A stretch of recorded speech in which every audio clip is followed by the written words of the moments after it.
Voici les 10 plugins et compétences si tu commences Claude Code en 2026.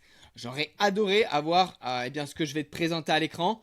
Donc c'est un peu un arsenal, une force de frappe avec 10 plugins pour être beaucoup plus puissant sur Claude Code. Alors on va voir pas mal d'éléments là-dessus, c'est de se dire on a 10 armes, on a la partie code qu'il va falloir réviser parce que nous on ne sait pas écrire une ligne de code, donc il va falloir être intransigeant sur les critiques, il va falloir qu'on n'ait aucune faille sur les outils qu'on développe. On verra la partie design, donc comment améliorer ces designs, parce qu'aujourd'hui avec Claude Code, lorsque vous créez des designs, eh bien ils vont un petit peu se ressembler, ça va être standard, donc comment sortir un peu de cette standardisation. On va voir comment dominer le web, ça veut dire scraper, aller chercher des informations. Quel outil va nous permettre d'aller faire des recherches, d'aller scraper le web. Et puis on verra qu'on a intérêt à avoir un cerveau, quelque chose de décentralisé. Pourquoi ? Parce que des fois, Claude Code, il ne fait pas le taf, il n'est pas fonctionnel. Donc il va falloir avoir un second cerveau, une base de données extérieure qu'on va pouvoir appeler et tout bonnement se dire, voilà, mon Claude Code, il est défaillant, j'utilise mon second cerveau et je mets ChatGPT en marche. Alors, la première chose qu'on va voir, c'est ce qu'on appelle un GitHub, un repository, vous le voyez à l'écran. Alors, qu'est-ce que c'est ? C'est juste un dossier, il faut comprendre. J'ai fait une petite infographie, c'est un dossier où sont hébergées des instructions, ni plus ni moins. Donc, dans ce GitHub, vous avez tout un tas, voilà, vous avez des tests, des scénarios, et ce GitHub, il est hébergé sur un site. Et lorsqu'on va ajouter ce dépôt sur Claude Code, donc Claude Code dans la version terminale, c'est ici. C'est un peu complexe, mais si vous n'utilisez pas sur le terminal, il y a plein de vidéos qui expliquent comment installer ceci. Et depuis notre terminal, depuis notre ordinateur, directement, depuis notre machine, je vais pouvoir l'installer. Alors, tout simplement, je vais copier ce plugin ici. Ce n'est pas plus tordu que cela. Je copie ce plugin, je le colle dans mon terminal et je lance la machine. Voilà, donc là, il est parti. Alors, not found in any marketplace. Alors là, on va lui dire, je veux que tu regardes sur GitHub. Donc GitHub, c'est notre plateforme, vous vous rappelez, c'est la plateforme qui est juste ici. C'est celle qui héberge justement toutes les compétences qu'on va lui donner. Donc, qu'est-ce que va nous permettre de faire le plugin Codex ? Donc, le plugin Codex, il faut comprendre que Claude Code, c'est la manière qu'on a de développer des sites web, des applications avec Claude. Très bien, j'ai fait mon site internet avec Claude Code. Codex, c'est un concurrent. C'est ChatGPT qui s'est dit, oula, Claude, il est en train de manger des parts de marché sur cette partie développement. Aujourd'hui, vous pouvez créer une petite application, même si vous ne savez pas écrire une ligne de code. C'est magique ce qu'on vit en 2026. Eh bien, Codex, il va pouvoir remettre en question votre code. C'est-à-dire que votre intelligence artificielle Claude vous fait les lignes de code, mais il peut y avoir des erreurs, des failles. On l'a vu avec la NTS, un enfant, un adolescent de 15 ans a craqué la NTS, l'Agence nationale des titres sécurisés, où on a notre carte d'identité, où on a nos passeports, etc. Et aujourd'hui, il y a des vulnérabilités, et ces vulnérabilités, si vous demandez à Claude de les réviser, parce qu'on peut se dire, Claude, regarde mon code et dis-moi ce que t'en es, et lui, il va pas être forcément critique. Donc, Codex, ça va être un moyen de faire appel, si vous voulez, à un développeur externalisé. Vous allez lui dire, écoute, hey, tu es codeur, je veux que tu regardes mon code. Donc ça va être génial parce que ça va vous permettre de l'interroger. Le deuxième élément qu'on va voir, c'est la partie Obsidian. Obsidian, qu'est-ce que c'est ? C'est un second cerveau. C'est justement ici qu'on va pouvoir permettre de décentraliser un petit peu notre mémoire. Et vous allez me dire, mais pourquoi je veux décentraliser ma mémoire ? Il y a une vraie raison par rapport à ça. Vous le voyez ici à Obsidian. Claude, il est parfois défaillant. À de nombreuses reprises, je me sers de Claude et Claude ne marche pas. Donc je me dis, mince, Comment c'est possible? Là, j'ai toute ma chaîne de valeur, je dois créer mon site web, je dois l'améliorer et il ne marche pas. Et bien, comment avec Obsidian, qui est juste ici, hein, qui est un élément, qui a un cerveau un petit peu décentralisé, où vous le voyez à l'écran, en fait, vous avez des connecteurs. Par exemple, vous avez votre site internet au milieu, juste ici, et vous allez avoir, eh bien, je sais pas, les différentes pages, etc. Ça va être une interface comme une pieuvre, où vous allez avoir toutes vos informations qui vont se connecter entre elles. Donc Obsidian, vous le voyez, on a également un dossier sur GitHub et vous allez pouvoir le télécharger juste ici en fait. Hein. Vous allez copier ce plugin Marketplace, vous le téléchargez et encore une fois, vous allez dans votre terminal juste ici, vous ouvrez un nouveau terminal. En fait, vous faites appel à Claude Code, c'est ce que je fais à l'instant. Et depuis Claude Code, je vais pouvoir copier ces deux plugins et en fait, il va l'installer. Je lui donne les consignes et il le fait à ma place. Donc ça, c'est très très puissant parce qu'on va pouvoir aujourd'hui gagner du temps sur cet aspect installation. Vous lui donnez juste les éléments d'installation et il le fait tout seul. Donc ça, c'est la partie Obsidian. Le troisième élément que vous allez devoir installer, c'est Auto Research.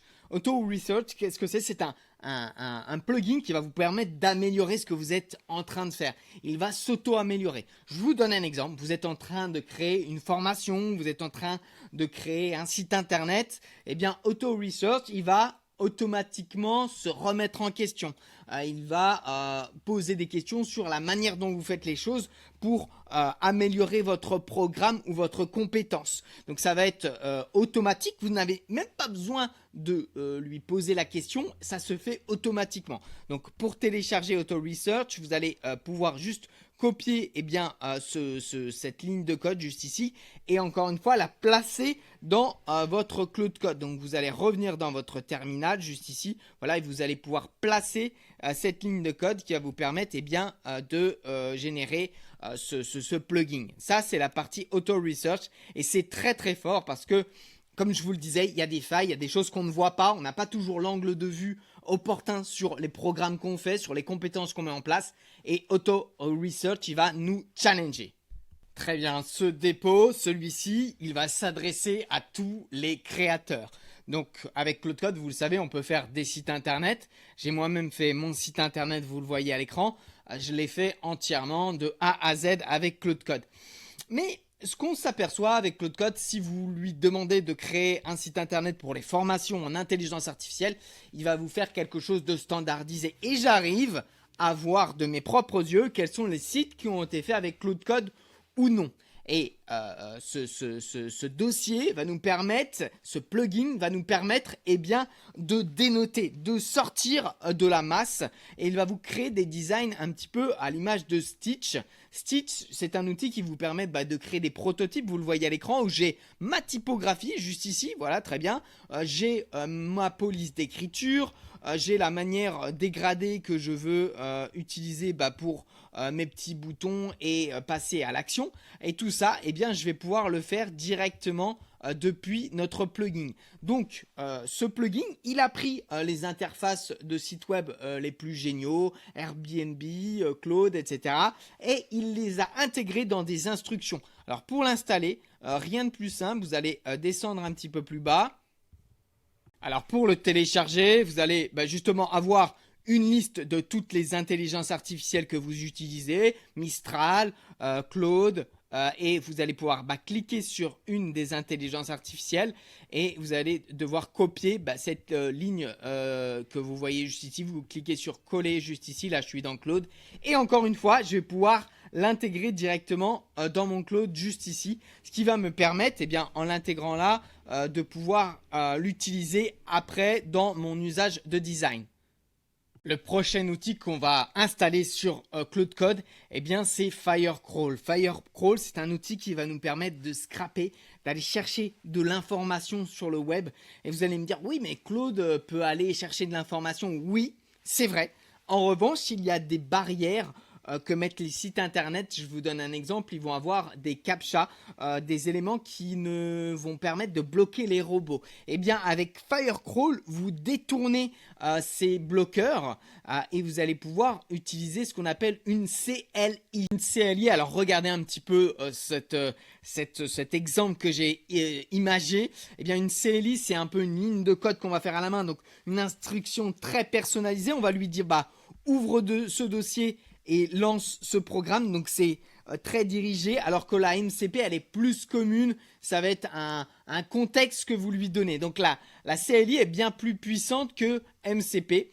Donc pour créer ce CLI, on va tout bonnement pouvoir copier une ligne de commande, mais vous le voyez en fait, on va pouvoir aller scraper. Là par exemple c'est Nike.com. Par exemple, ils expliquent tout bonnement qu'on peut aller scraper, qu'on peut aller chercher de l'information. Et là par exemple c'est le site de Nike.com. Donc c'est super intéressant parce qu'on va pouvoir avoir des données peut-être sur nos concurrents ou d'autres éléments. Donc pour ça, c'est aussi simple que de copier la ligne de code qui est juste ici, vous le voyez. Pour commencer, on va copier cette ligne de code et encore une fois, rebelote, on revient dans notre terminal et dans Claude Code et on l'installe. L'outil qui va également vous changer la vie, c'est Playwright. Playwright, ça permet d'aller sur le web et d'aller faire des recherches. Je vous donne un exemple.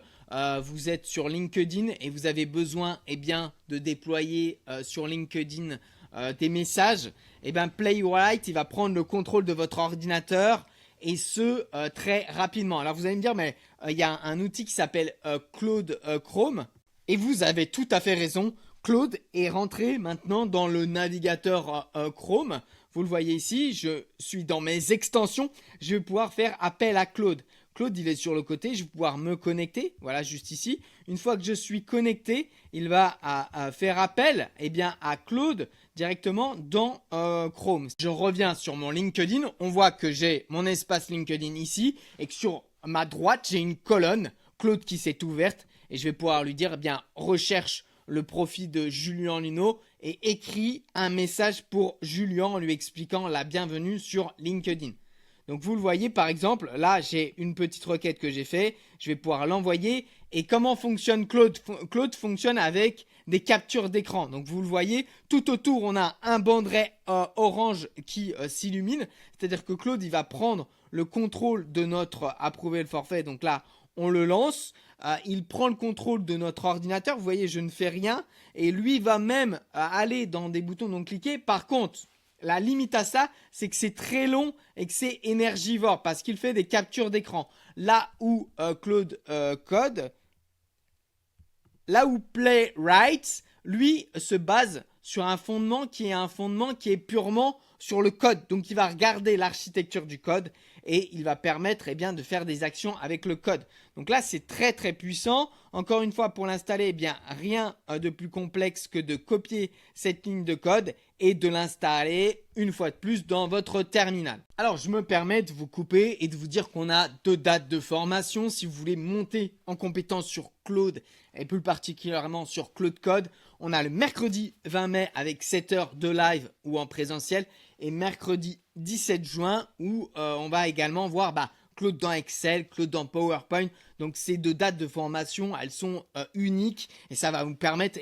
d'aller plus loin. Formez-vous parce que ça va aujourd'hui très vite. Vous avez juste à commenter formation, je vous enverrai le lien vers mon calendrier. On repasse à nos plugins.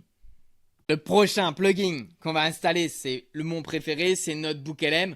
NotebookLM, vous le savez, c'est cette intelligence artificielle de Google qui vous permet de créer des diagrammes, des infographies, des vocaux à partir de sources. Par exemple, là j'avais des vacances en Corse et je lui ai demandé de me faire une infographie et avec NotebookLM, on va pouvoir faire une infographie avec qu'est-ce qu'on peut voir en Corse du Sud.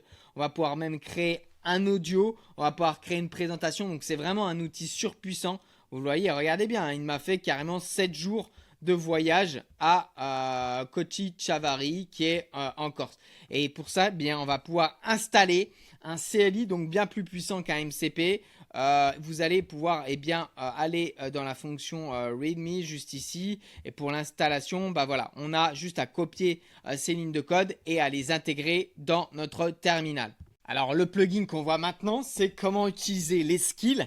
Les skills, ce sont des compétences qu'on donne à Claude Code et qui va le rendre surpuissant. Ces compétences vont permettre de donner, vous le voyez, une petite notice. Donc Claude, sans les skills, vous le voyez ici, il est super intelligent. Il n'y a pas de question, il n'y a pas de sujet sur ce point. Par contre, si on lui donne une skill, il va être spécialisé. Donc en lui donnant notre recette de cuisine, notre manière de faire les choses, il devient spécialisé. Je sais rédiger de superbes articles de blog. C'est mon cas. Je lui donne la manière dont je crée des articles de blog. Je lui dis créer ces articles de blog comme Victor Hugo pouvait écrire des poèmes. C'est un exemple. Et il va devenir ce rédacteur d'articles de blog surpuissant et doté d'une intelligence fine sur les poèmes. Voici ce que c'est qu'un plugin. Et pour ça, nous, on va utiliser le skill creator. Donc le skill creator, il va nous challenger dans nos idées et il va mettre en place justement ses compétences. On me demande parfois, est-ce qu'il est intéressant de télécharger des packs de 50 skills? Je le fais sur LinkedIn. Je propose des packs de 50 skills. Je suis moi-même incorrigible, vous le voyez à l'écran, j'ai un pack de 50 skills. Et on voit qu'il y a plus de 359 commentaires de gens qui veulent avoir ces skills. Mais rien ne vaut les skills qui sont dessinés à votre taille. C'est comme un costume, si vous allez vous faire un costume, si vous allez chez un couturier pour faire un costume, il faudra qu'il soit taillé à votre taille. Eh bien les skills, c'est la même chose. On va faire de la haute couture, on va faire des choses qui sont créés pour vos cas d'usage, votre quotidien. Donc, téléchargez ces 50 skills, prenez-les comme inspiration, mais personnalisés. Et le Skill Creator, c'est ce que va vous permettre de faire ce plugin. Alors, le gros avantage de ce skill, c'est qu'il est déjà intégré dans Claude puisque c'est un plugin qui a été généré par Anthropic, la maison mère derrière Claude. Donc vous allez juste pouvoir l'appeler, c'est-à-dire lui dire je veux que tu crées une nouvelle skill et tu peux faire appel à Skill Creator. Voilà pour cette partie Skill Creator. Le plugin qu'on va voir maintenant, c'est ce qu'on appelle un RAG. Alors un RAG, qu'est-ce que c'est? Vous voyez à l'écran, vous allez dire mais qu'est-ce que c'est que ça, Julien? Un RAG, c'est comme Obsidian. C'est un élément qui vous permet de donner des informations, des données à un espace. Et cet espace va pouvoir permettre de les agréger, de les connecter les unes entre elles. Si vous avez des projets personnels qui vont être de créer un gros événement autour de la danse, vous allez pouvoir peut-être le connecter à votre professionnel, à vos côtés professionnels où vous faites des formations. Peut-être que de cet élément personnel qui est de créer un grand événement sur la danse en France, vous allez pouvoir en créer des formations qui sont ce qui vous font gagner votre vie. Donc un RAG, c'est ça, c'est un élément où on va donner des inspirations personnelles, des inspirations professionnelles et ça va être notre second cerveau. Et pourquoi pas utiliser Obsidian, ce que je vous parlais juste avant?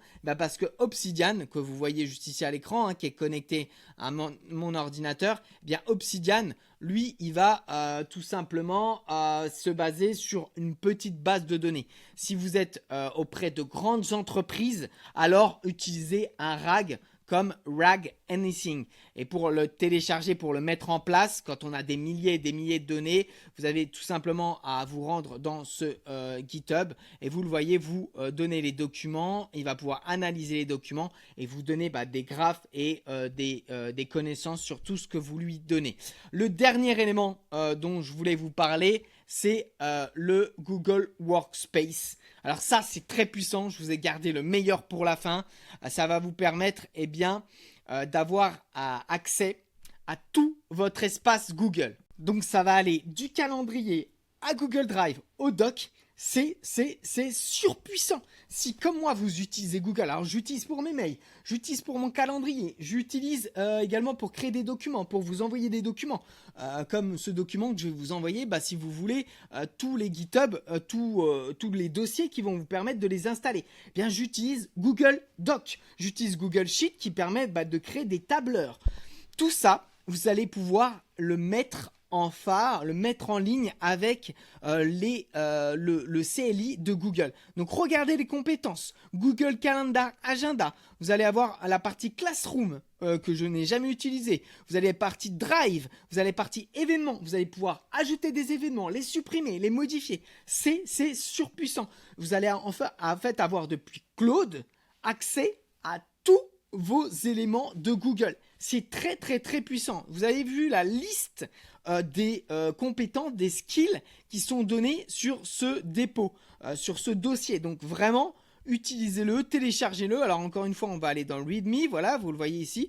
Et pour le télécharger, vous avez rien de plus simple que de l'installer ici. Donc vous copiez ici, vous allez dans votre terminal, juste ici, et vous collez votre requête ici. Alors c'est vraiment l'outil le plus puissant que je peux vous présenter de toute cette démo si vous êtes un fin utilisateur de Google. Alors je vous le rappelle, nous on a 2 dates de formation. On a le mercredi 20 mai et le mercredi 17 juin. Ça va vous permettre d'utiliser Claude vraiment de manière structurée. Parce qu'aujourd'hui on le voit, les gens utilisent Claude mais à simplement 5 ou 10% de la capacité. Et mon idée avec ces formations, c'est de vous faire monter en compétences.